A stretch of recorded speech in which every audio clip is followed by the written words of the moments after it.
Ambulantes Operationszentrum in Düsseldorf. Matthias Moll wartet auf seinen Eingriff. Auch er schnarcht seit Jahren und hat ständig Atemaussetzer. Ich weiß nicht mehr genau, es waren bestimmt 50 pro Stunde. 50 Atemaussetzer pro Stunde ungefähr so. Die auch sehr lange, also länger als 20 Sekunden oder 10 Sekunden, 20 Sekunden waren. Da es viele Gründe fürs Schnarchen und eine Atemblockade gibt, reicht eine Untersuchung im Wachzustand nicht aus.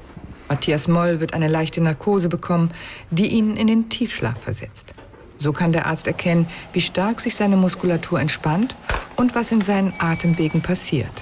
Untersuchung und Behandlung dauern zusammen gut eine Stunde.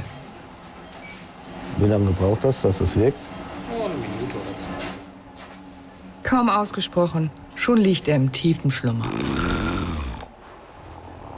Jetzt zeigt sich eindrucksvoll, was sich jede Nacht ereignet, wenn er um seinen Atem kämpft. Sekundenlang stockt ihm der Atem, bis sein Gehirn reflexartig die Muskelspannung erhöht. Die Tiefschlafphase ist vorbei. Die Atemluft bahnt sich ihren Weg.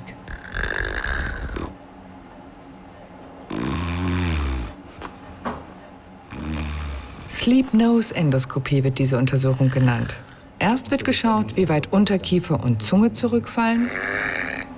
Dann wird über die Nase der gesamte Nasenrachenraum bis zum Kehldeckel inspiziert.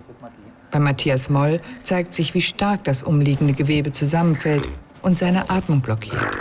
Und wir merken dann, die Luftpassage ist so eng, enger als ein Strohhalm. Mit der Folge dabei, dass er muss ja kämpfen.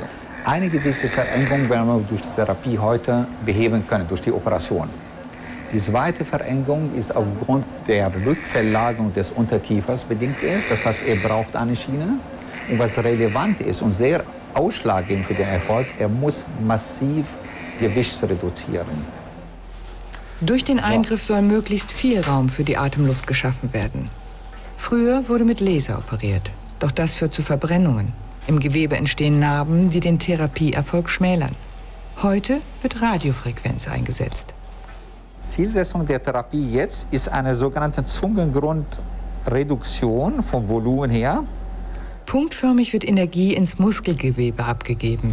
Wir sehen es im Mundbereich jetzt fertig. Ich werde nochmal die Nase verbessern, damit die Nasenatmung optimierter wird. Und dann gewinnen wir zusätzlich noch eine 10% Verbesserung.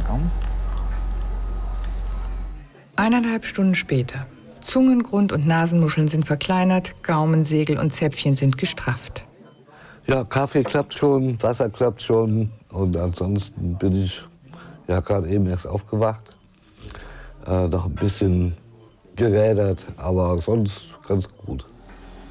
Nach 2 Stunden verlässt Matthias Moll das OP-Zentrum. Er und seine Frau hoffen nun auf ruhigere Nächte und dass er in einigen Wochen die Atemmaske nicht mehr braucht. Doch dafür muss er auch noch abnehmen.